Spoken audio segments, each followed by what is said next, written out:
নমস্কার, আমি অনন্যা। গপ্প বন্ধুর আসরে আপনাদের সকলকে স্বাগত জানাই। আজ আমি শোনাব শরৎচন্দ্র চট্টোপাধ্যায়ের লেখা ছোট গল্প মামলার ফল। চলুন তাহলে শুরু করা যাক। বুড়া বৃন্দাবন সামন্তের মৃত্যুর পরে তাহার দুই ছেলে শিবু ও শম্ভু সামন্ত প্রত্যহ ঝগড়া লড়াই করিয়া মাস ছয়েক একান্নে এক বাটিতে কাটাইল। তাহার পর একদিন পৃথক হইয়া গেল। গ্রামের জমিদার চৌধুরী মশাই নিজে আসিয়া তাহাদের চাষবাস, জমি জমা, পুকুর বাগান সমস্ত ভাগ করিয়া দিলেন। ছোট ভাই সুমুখের পুকুরের ওধারে খান দুই মাটির ঘর তুলিয়া ছোট বউ এবং ছেলেপুলে লইয়া বাস্তু ছাড়িয়া উঠিয়া গেল। সমস্তই ভাগ হইয়াছিল, শুধু একটা ছোট বাঁশ ঝাড় ভাগ হইতে পাইল না। কারণ শিবু আপত্তি করিয়া কহিল, চৌধুরী মশাই, বাঁশ ঝাড়টা আমার নিতান্তই চাই। ঘরদোর সব পুরনো হয়েছে, চালের বাতা বাকড়ি বদলাতে, খোঁটাখুঁটি দিতে বাঁশ আমার নিত্য প্রয়োজন। গায়ে কার কাছে চাইতে যাব বলুন?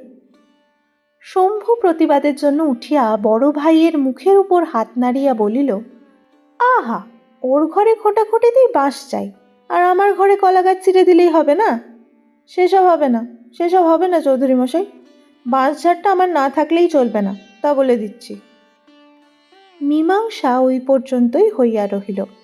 সুতরাং এই সম্পত্তিটা রহিল দুই শরিকের। তাহার ফল হইল এই যে শম্ভু একটা কঞ্চিতে হাত দিতে আসিল, শিবু দা লইয়া তাড়িয়া আসে, এবং শিবু স্ত্রী বাঁশঝাড়ের তলা দিয়া হাঁটিলেও শম্ভু লাঠি লইয়া মারিতে দৌড়য়। সেদিন সকালে এই বাঁশঝাড় উপলক্ষ করিয়াই উভয় পরিবারে তুমুল দাঙ্গা হইয়া গেল। ষষ্ঠী পূজা কিংবা এমনই কি একটা দৈব কার্যে বড় বউ গঙ্গামণির কিছু বাঁশ পাতার আবশ্যক ছিল। পল্লীগ্রামে এ বস্তুটি দুর্লভ নয়, অনায়াসে অন্যত্র সংগ্রহ হইতে পারিত, কিন্তু নিজের থাকিতে পরের কাছে হাত পাতিতে তাহার শরম বোধ হইল। বিশেষত তাহার মনে ভরসা ছিল, দেবর এতক্ষণে নিশ্চয় মাঠে গিয়াছে, ছোট বউ একা কি আর করিবে। কিন্তু কি কারণে শম্ভুর সেদিন মাঠে বাহির হইতে বিলম্ব হইয়াছিল। সে সবেমাত্র পান্তা ভাত শেষ করিয়া হাত ধুইবার উদ্যোগ করিতেছিল। এমনই সময় ছোট বউ পুকুর ঘাট হইতে উঠি পড়ি করিয়া ছুটিয়া আসিয়া স্বামীকে সংবাদ দিল, শম্ভুর কোথায় রইল জলের ঘটি, কোথায় রইল হাত মুখ ধোয়া। সে রই রাই শব্দে সমস্ত পাড়াটা তোলপাড় করিয়া 3 লাফে আসিয়া এঁটো হাতেই পাতা কয়টি কাড়িয়া লইয়া টান মারিয়া ফেলিয়া দিল, এবং সঙ্গে সঙ্গে বড় ভাজের প্রতি যে সকল বাক্য প্রয়োগ করিল, সে সকল সে আর যেখানেই শিখিয়া থাকুক, রামায়ণের লক্ষণ চরিত্র হইতে যে শিক্ষা করে নাই তাহা নিঃসংশয়ে বলা যায়। এদিকে বড় বউ কাঁদিতে কাঁদিতে বাড়ি গিয়া মাঠে স্বামীর নিকট খবর পাঠাইয়া দিল। শিবু লাঙল ফেলিয়া কাস্তে হাতে করিয়া ছুটিয়া আসিল, এবং বাঁশঝাড়ের অদূরে দাঁড়াইয়া অনুপস্থিত কনিষ্ঠের উদ্দেশ্যে অস্ত্র ঘুরাইয়া চিৎকার করিয়া এমন কাণ্ড বাঁধাইল যে ভিড় জমিয়া গেল। তাহাতেও যখন ক্ষোভ মিটিল না, তখন সে জমিদার বাড়িতে নালিশ করিতে গেল, এবং এই বলিয়া শাসাইয়া গেল যে চৌধুরী মশাই এর বিচার করেন ভালোই, না হইলে সে সদরে গিয়া 1 নম্বর রুজু করিবে, তবে তাহার নাম শিবু সামন্ত। ওদিকে শম্ভু বাঁশপাতা কাড়ার কর্তব্যটা শেষ করিয়াই মনের সুখে হাল গরু লইয়া মাঠে চলিয়া গিয়াছিল। স্ত্রীর নিষেধ শুনে নাই। বাড়িতে ছোট বউ একা। ইতিমধ্যে ভাসুর আসিয়া চিৎকারে পাড়া জড়ো করিয়া বীর দর্পে একতরফা জয়ী হইয়া চলিয়া গেলেন। ভাতৃবধূ হইয়া সে সমস্ত কানে শুনিয়াও একটা কথারও জবাব দিতে পারিল না। ইহাতে তাহার মনস্তাপ ও স্বামীর বিরুদ্ধে অভিমানের অবধি রহিল না। সে রান্নাঘরের দিকেও গেল না, বিরস মুখে দাওয়ার উপর পা ছড়াইয়া বসিয়া রহিল। শিবুর বাড়িতেও সেই দশা। বড় বউ প্রতিজ্ঞা করিয়া স্বামীর পথ চাহিয়া বসিয়া আছে, হয় সে ইহার একটি বিহিত করুক, না হয় সে জলটুকু পর্যন্ত মুখে না দিয়া বাপের বাড়ি চলিয়া যাইবে। 2টা বাঁশ পাতার জন্য দেওরের হাতে এত লাঞ্ছনা! বেলা 1.5 প্রহর হইয়া গেল, তখনও শিবুর দেখা নাই। বড় বউ ছটফট করিতে লাগিল। কি জানি, চৌধুরী মশাইয়ের বাটি হইতেই হয়তো তিনি 1 নম্বর রুজু করিতে সোজা সদরে চলিয়া গেলেন। এমন সময় বাহিরের দরজায় ঝনাত করিয়া সজোরে ধাক্কা দিয়া শম্ভুর বড় ছেলে গয়ারাম প্রবেশ করিল। বয়স তাহার 16-17 কিংবা এমনই কিছু একটা, কিন্তু এই বয়সে ক্রোধ এবং ভাষাটা তাহার বাপকেও ডিঙাইয়া গিয়াছিল। সে গ্রামের মাইনর স্কুলে পড়ে, আজকাল মর্নিং স্কুল। বেলা 10:30টায় স্কুলের ছুটি হইয়াছে। গয়ারামের যখন 1 বৎসর বয়স, তখন জননীর মৃত্যু হয়।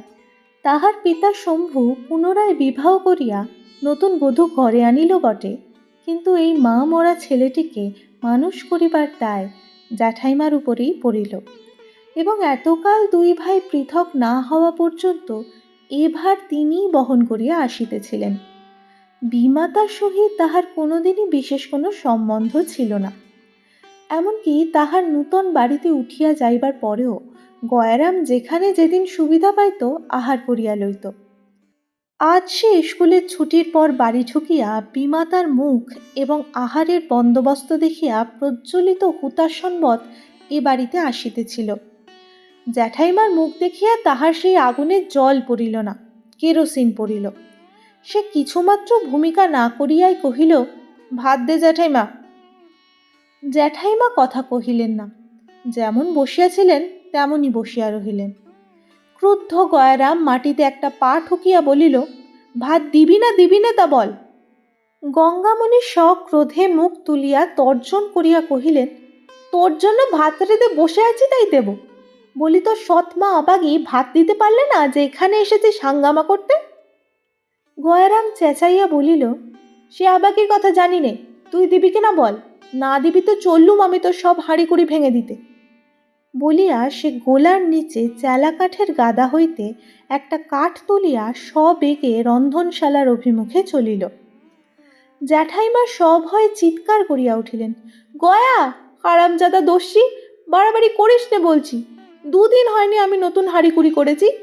একটা কিছু ভাঙলে তোর জ্যাঠাকে দিয়ে তোর একখানা পা যদি না ভাঙাই তো তখন বলিস। হ্যাঁ। গঙ্গারাম রান্নাঘরের শিকলটায় গিয়া হাত দিয়াছিল। হঠাৎ একটা নূতন কথা মনে পড়ায় সে অপেক্ষাকৃত শান্তভাবে ফিরিয়া আসিয়া বলিল, আচ্ছা, ভাত না দিস না দেবি আমি যাইনি।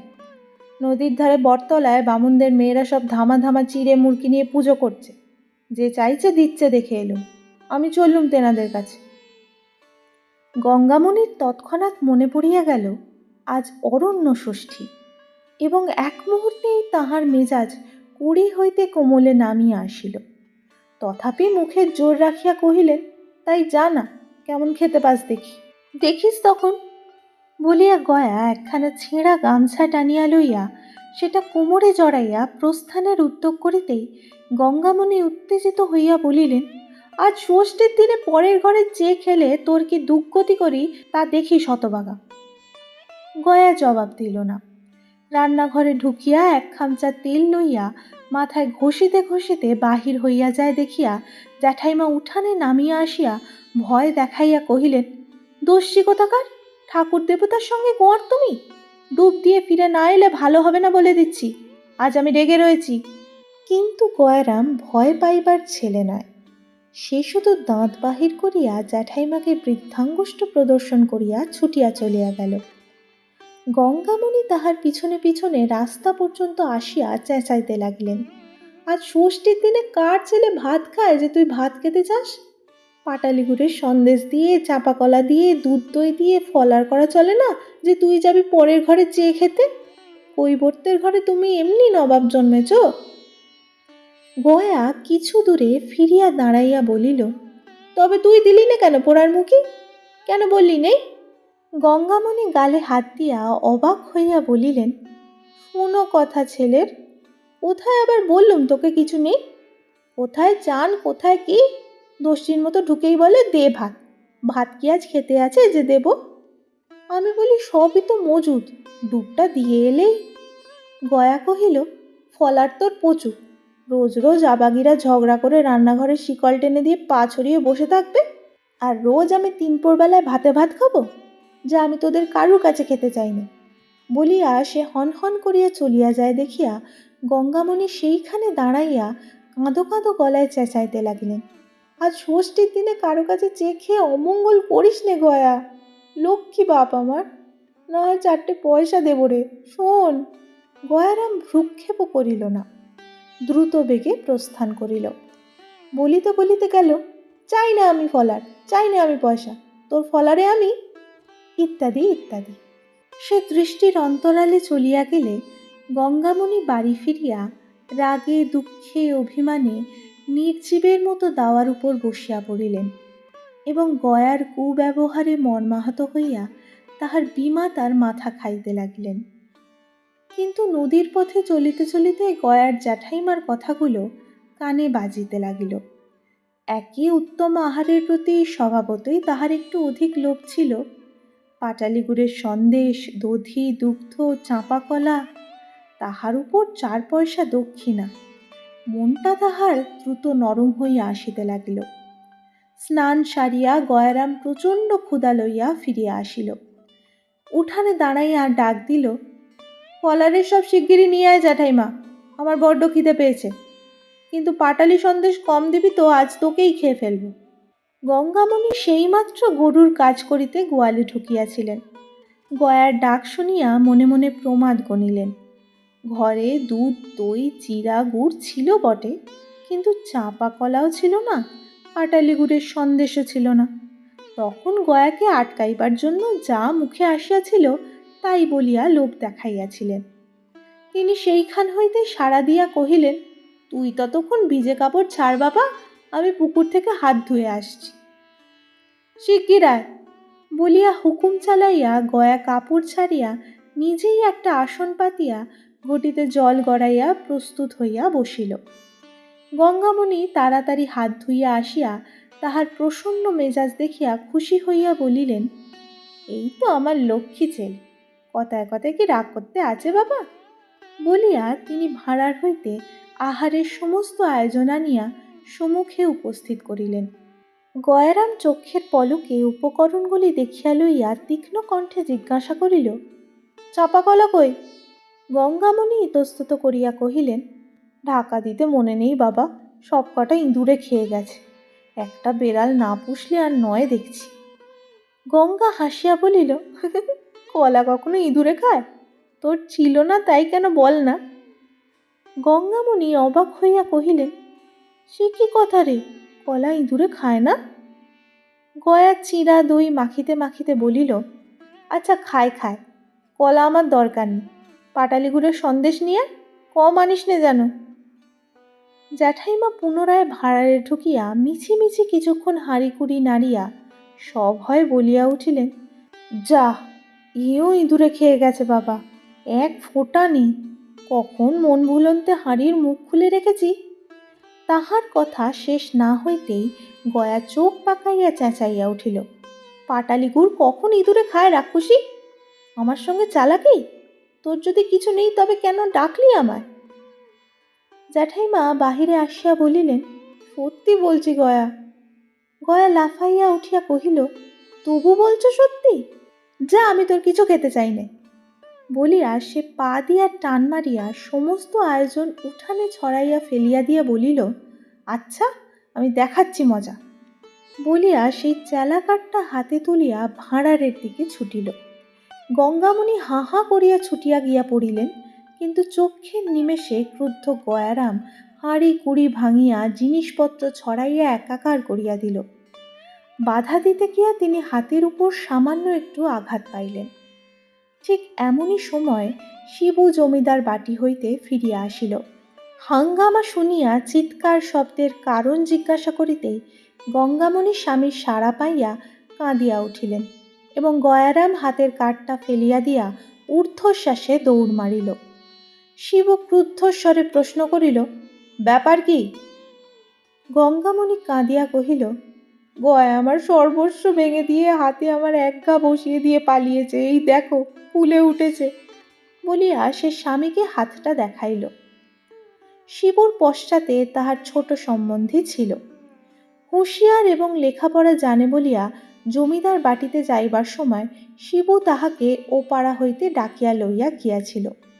সে কহিল, সামন্ত মশাই, এ সমস্তই ছোট সামন্তের কারসাজি, ছেলেকে দিয়ে সেই এইসব কাজ করিয়েছে। কি বলো দিদি, এই নয়? গঙ্গামণির তখন অন্তর জ্বলিতেছিল। সে তৎক্ষণাৎ ঘাড় নাড়িয়া কহিল, ঠিক ভাই, ওই মুখ পোড়াই ছোড়াকে শিখিয়ে দিয়ে আমাকে মার খাইয়েছে। এর কি করবে তোমরা করো, নইলে আমি গলায় দড়ি দিয়ে মরব। এত বেলা পর্যন্ত শিবুর নাওয়া খাওয়া নেই। জমিদারের কাছেও সুবিচার হয় নাই। তাহাতে বাড়িতে পা দিতে না দিতেই এই কাণ্ড। তাহার আর হিতাহিত জ্ঞান রহিল না। সে প্রচণ্ড একটা শপথ করিয়া বলিয়া উঠিল, এই আমি চললুম থানায় দারোগার কাছে। এর বিহিত না করতে পারি তো আমি বিন্দু সামন্তের ছেলে নই।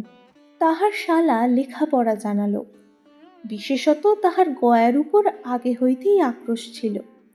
সে কহিল, আইন মতে এর নাম অনধিকার প্রবেশ। লাঠি নিয়ে বাড়ি চড়াও হওয়া, জিনিসপত্র ভাঙা, মেয়ে মানুষের গায়ে হাত তোলা, এর শাস্তি 6 মাস জেল। সামন্তমশাই, তুমি কোমর বেঁধে দাঁড়াও দেখি, আমি কেমন না বাপ বেটাকে একসঙ্গে জেলে পুড়তে পারি।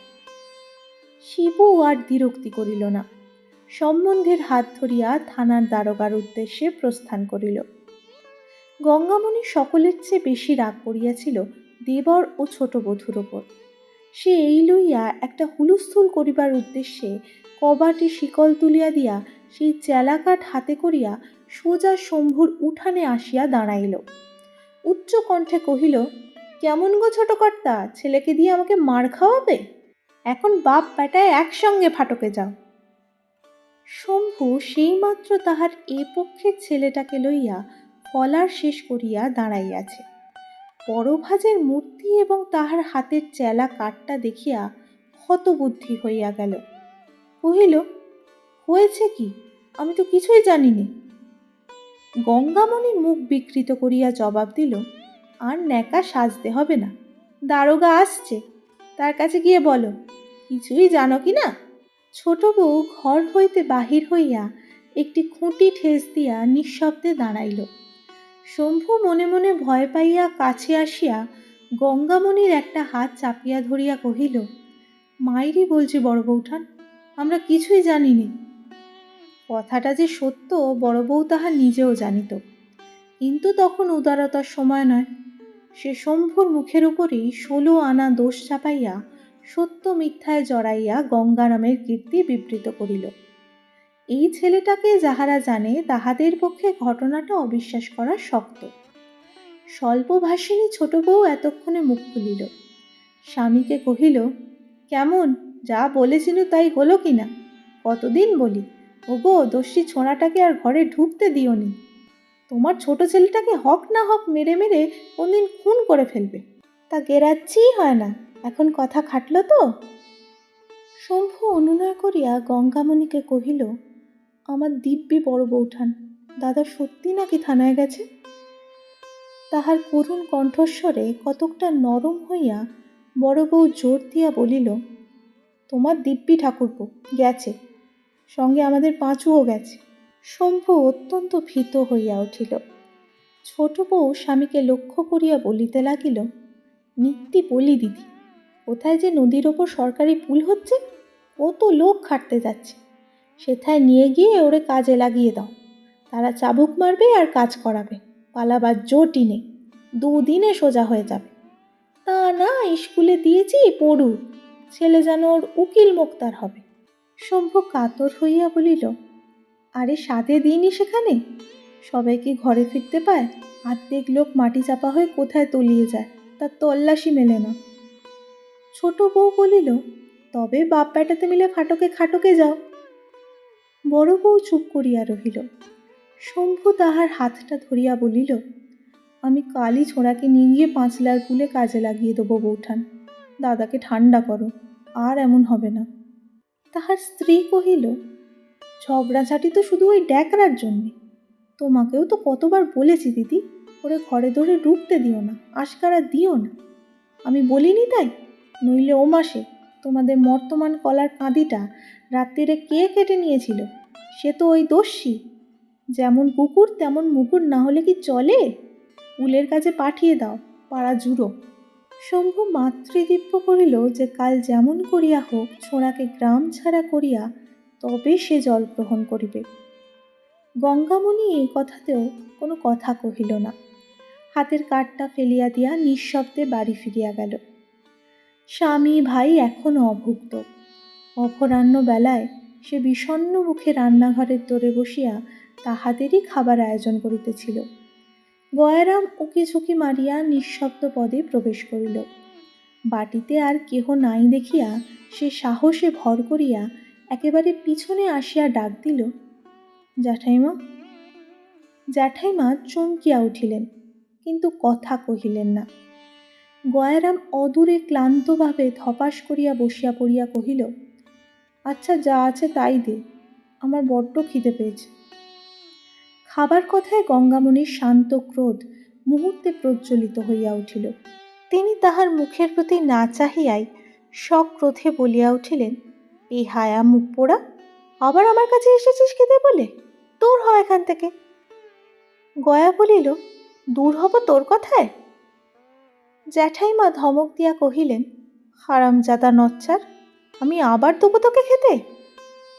গয়া বলিল, তুই দিবিনি তো কে দেবে? কেন তুই ইঁদুরের দোষ দিয়া মিছে কথা বললি? কেন ভালো করে বললি নি যে বাবা এই দিয়ে আজ খা, আজ আর কিছু নেই? তাহলে তো আর আমার রাগ হয় না। দে না খেতে শিগগির রাক্ষসী, আমার পেট যে জ্বলে গেল।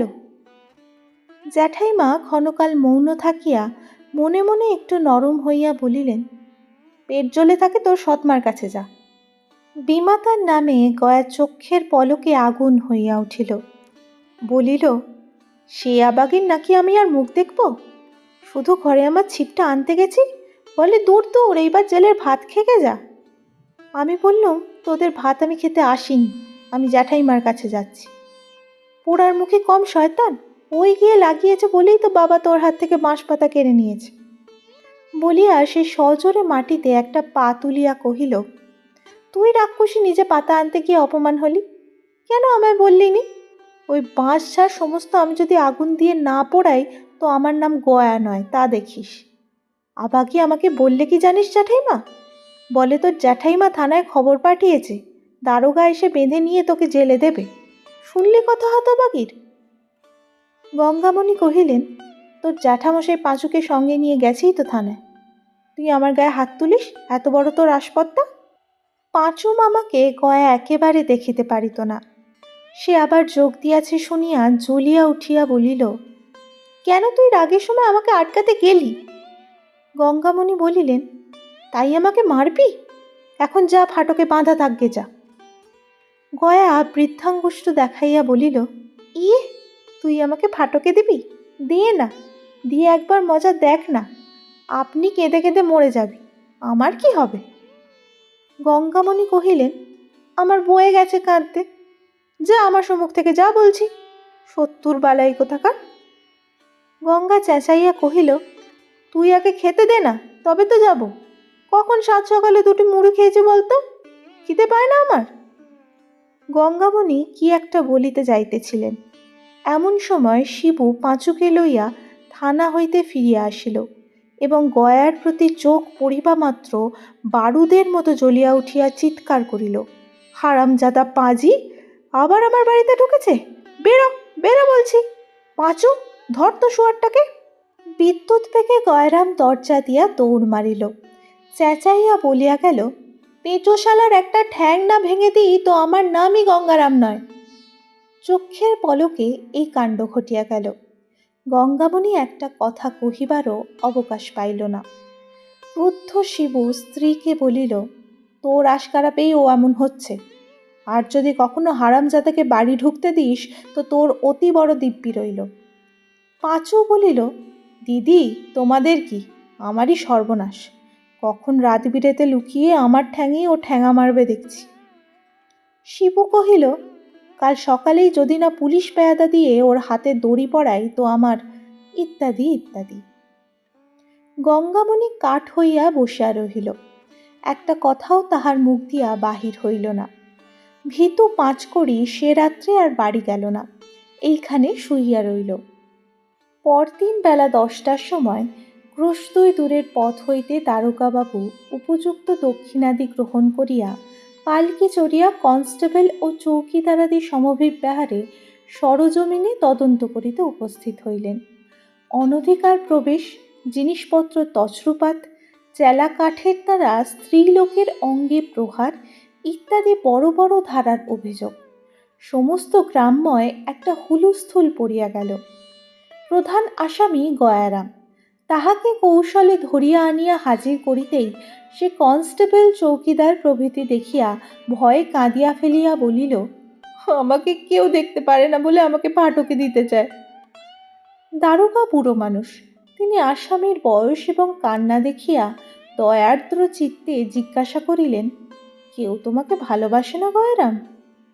গয়া কহিল, আমাকে শুধু আমার জ্যাঠাইমা ভালোবাসে, আর কেউ না। দারোগা প্রশ্ন করিল, তবে জ্যাঠাইমাকে মেরেছ কেন?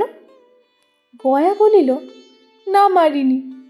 কবাটের আড়ালে গঙ্গামণি দাঁড়াইয়াছিলেন। সেই দিকে চাহিয়া কহিল, তোকে আমি কখন মেরেছি জ্যাঠাইমা? পাঁচু নিকটে বসিয়াছিল। সে একটু কটাক্ষে চাহিয়া কহিল, দিদি, হুজুর জিজ্ঞাসা করছেন, সত্যি কথা বলো, ও কাল দুপুরবেলা বাড়ি চড়াও হয়ে কাঠের বাড়ি তোমাকে মারেনি? ধর্মাবতারের কাছে যেন মিথ্যে কথা বলো না। গঙ্গামণি অস্ফুটে যাহা কহিলেন, পাঁচু তাহাই পরিস্ফুট করিয়া বলিল, হ্যাঁ হুজুর, আমার দিদি বলছেন ও মেরেছে। গয়া অগ্নিমূর্তি হইয়া চেঁচাইয়া উঠিল, দেখ পেঁচো, তোর আমি না পা ভাঙি। রাগে কথাটা তার সম্পূর্ণ হইতে পারিল না, কাঁদিয়া ফেলিল। পাঁচু উত্তেজিত হইয়া বলিয়া উঠিল, দেখলেন হুজুর, দেখলেন, হুজুরের সম্মুখেই বলছে পা ভেঙে দেবে, আড়ালেও খুন করতে পারে, ওকে বাঁধবার হুকুম হোক। দারোগা শুধু একটু হাসিলেন। গয়া চোখ মুছিতে মুছিতে বলিল, আমার মা নেই তাই, নইলে। এবারও কথাটা তাহার শেষ হইতে পারিল না। যে মাকে তাহার মনেও নাই, মনে করিবার কখনো প্রয়োজনও হয় নাই, আজ বিপদের দিনে অকস্মাৎ তাহাকেই ডাকিয়া সে ঝরঝর করিয়া কাঁদিতে লাগিল। দ্বিতীয় আসামি শম্ভুর বিরুদ্ধে কোনো কথাই প্রমাণ হইল না। দারোগাবাবু আদালতে নালিশ করিবার হুকুম দিয়া রিপোর্ট লিখিয়া লইয়া চলিয়া গেলেন।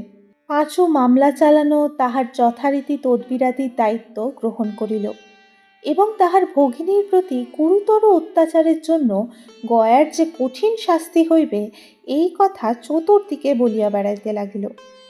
কিন্তু গয়া সম্পূর্ণ নিরুদ্দেশ। পাড়া প্রতিবেশীরা শিবুর এই আচরণে অত্যন্ত নিন্দা করিতে লাগিল। শিবু তাহাদের সহিত লড়াই করিয়া বেড়াইতে লাগিল, কিন্তু শিবুর স্ত্রী একেবারে চুপচাপ। সেদিন গয়ার দূর সম্পর্কের এক মাসি খবর শুনিয়া শিবুর বাড়ি বহিয়া তাহার স্ত্রীকে যা ইচ্ছা তাই বলিয়া গালিগালাজ করিয়া গেল, কিন্তু গঙ্গামণি একেবারে নির্বাক হইয়া রহিল। শিবু পাশের বাড়ির লোকের কাছে এ কথা শুনিয়া রাগ করিয়া স্ত্রীকে কহিল, তুই চুপ করে রইলি, একটা কথাও বললি নে? শিবুর স্ত্রী কহিল, না। শিবু বলিল, আমি বাড়ি থাকলে মাগিটাকে ঝ্যাঁটাপেটা করে ছেড়ে দিতুম। তাহার স্ত্রী কহিল, তাহলে আজ থেকে বাড়িতেই বসে থাকো, আর কোথাও বেরিও না, বলিয়া নিজের কাজে চলিয়া গেল। সেদিন দুপুরবেলায় শিবু বাড়ি ছিল না। শম্ভু আসিয়া বাঁশঝাড় হইতে গোটাকতক বাঁশ কাটিয়া লইয়া গেল। শব্দ শুনিয়া শিবু স্ত্রী বাহিরে আসিয়া সচক্ষে সমস্ত দেখিল, কিন্তু বাধা দেওয়া দূরে থাকুক, আজ সে কাছেও ঘেঁষিল না। নিঃশব্দে ঘরে ফিরিয়া গেল। দিন দুই পরে সংবাদ শুনিয়া শিবু লাফাইতে লাগিল। স্ত্রীকে আসিয়া কহিল, তুই কি কানের মাথা খেয়েছিস? ঘরের পাশ থেকে সে বাঁশ কেটে নিয়ে গেল, আর তুই টের পেলি নে? তাহার স্ত্রী বলিল, কেন টের পাবো না, আমি চোখেই তো সব দেখেছি। শিবু ক্রুদ্ধ হইয়া কহিল, তবু আমাকে তুই জানালি নে? গঙ্গামণি বলিল, জানাবো আবার কি, বাঁশঝাড় কি তোমার একার? ঠাকুরপো তাতে ভাগ নেই? শিবু বিস্ময়ে হতবুদ্ধি হইয়া শুধু কহিল, তোর কি মাথা খারাপ হয়ে গেছে? সেদিন সন্ধ্যার পর পাঁচু সদর হইতে ফিরিয়া আসিয়া শ্রান্তভাবে ধপ করিয়া বসিয়া পড়িল। শিবু গরুর জন্য খড় কুচাইতেছিল। অন্ধকারে তাহার মুখের চোখের চাপা হাসি লক্ষ্য করিল না। সভয়ে জিজ্ঞাসা করিল, কি হলো? পাঁচু গাম্ভীর্যের সহিত একটু হাস্য করিয়া কহিল, পাঁচু থাকলে যা হয় তাই। ওয়ারিন বের করে তবে আসছি, এখন কোথায় আছে জানতে পারলেই হয়। শিবুর কি এক প্রকার ভয়ানক জিদ চড়িয়া গিয়াছিল। সে কহিল, যত খরচ হয় হোক, ছোড়াকে ধরা চাই, তাকে জেলে পুরে তবে আমার অন্য কাজ। তারপরে উভয়ের নানা পরামর্শ চলিতে লাগিল। কিন্তু রাত্রি 11টা বাজিয়া গেল, ভিতর হইতে আহারের আহ্বান আসে না দেখিয়া শিবু আশ্চর্য হইয়া রান্নাঘরে গিয়া দেখিল ঘর অন্ধকার। শোবার ঘরে ঢুকিয়া দেখিল স্ত্রী মেঝের উপর মাদুর পাতিয়া শুইয়া আছে। ক্রুদ্ধ এবং আশ্চর্য হইয়া জিজ্ঞাসা করিল, খাবার হয়ে গেছে তো আমাদের ডাকিসনি কেন? গঙ্গামণি ধীরে সুস্থে পাশ ফিরিয়া বলিল, কে রাঁধলে যে খাবার হয়ে গেছে?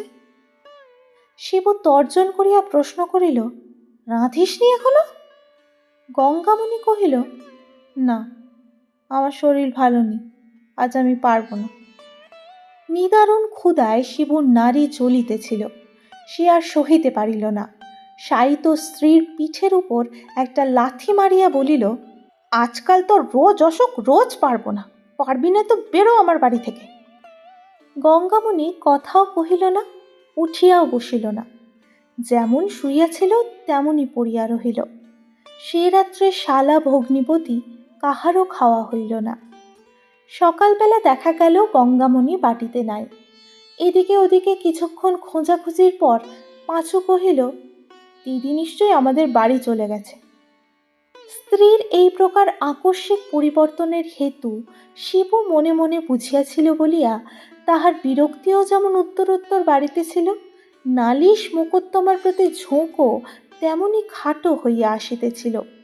সে শুধু বলিল, চুলোয় যাক, আমার খোঁজবার দরকার নেই। বিকেলবেলা খবর পাওয়া গেল গঙ্গামণি বাপের বাড়ি যায় নাই। পাঁচু ভরসা দিয়া কহিল, তাহলে নিশ্চয় পিসিমার বাড়ি চলে গেছেন।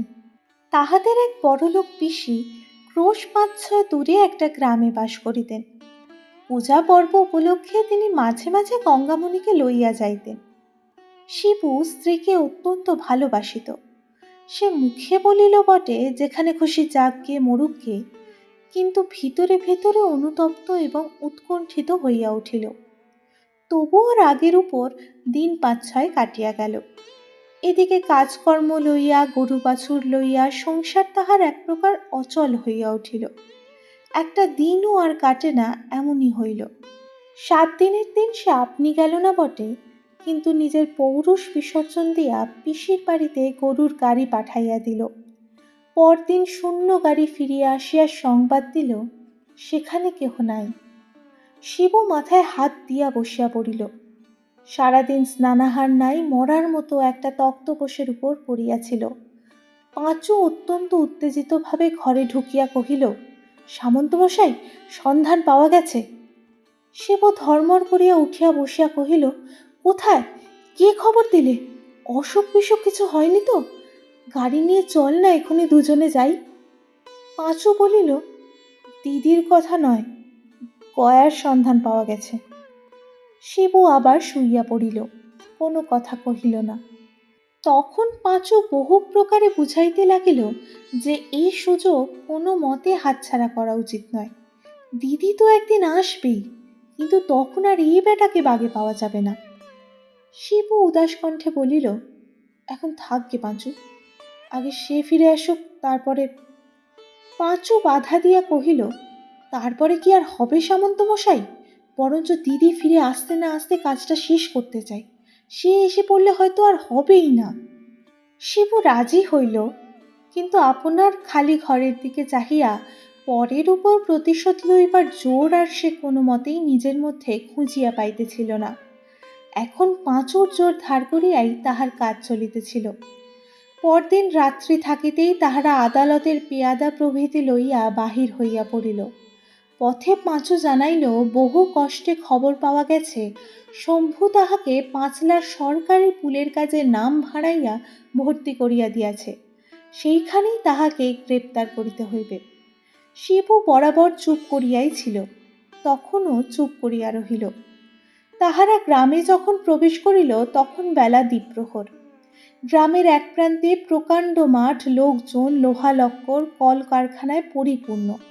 সর্বত্র ছোট ছোট ঘর বাঁধিয়া জন মজুরেরা বাস করিতেছে। অনেক জিজ্ঞাসাবাদের পর একজন কহিল, যে ছেলেটি সাহেবের বাংলা লেখাপড়ার কাজ করছে সে তো, তার ঘর ওই যে, বলিয়া একখানি ক্ষুদ্র কুটির দেখাইয়া দিলে। তাহারা গুড়ি মারিয়া পা টিপিয়া অনেক কষ্টে তাহার পাশে আসিয়া দাঁড়াইল। ভেতরে গয়রামের গলা শুনিতে পাওয়া গেল। পাঁচু পুলকে উচ্ছ্বসিত হইয়া পিয়াদা এবং শিবুকে লইয়া বীর দর্পে অকস্মাৎ কুটিরের উন্মুক্ত দ্বার রোধ করিয়া দাঁড়াইবা মাত্র তাহার সমস্ত মুখ বিস্ময়ে, ক্ষোভে, নিরাশায় কালো হইয়া গেল। তাহার দিদি ভাত বাড়িয়া দিয়া একটা হাত পাখা লইয়া বাতাস করিতেছে এবং গয়ারাম ভোজনে বসিয়াছে।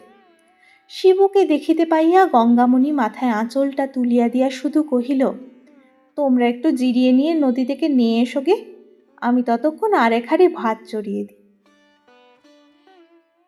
শুনছিলেন শরৎচন্দ্র চট্টোপাধ্যায়ের মামলার ফল। গল্পটা আপনাদের কেমন লাগলো লাইক ও কমেন্ট করে জানাতে ভুলবেন না। সেই সঙ্গে এরকম আরও নানা স্বাদের গল্প শোনার জন্য সাবস্ক্রাইব করুন গপ্পবন্ধু অনন্যাকে। দেখা হচ্ছে পরের পর্বে। ততক্ষণ সঙ্গে থাকুন, গপ্পে থাকুন।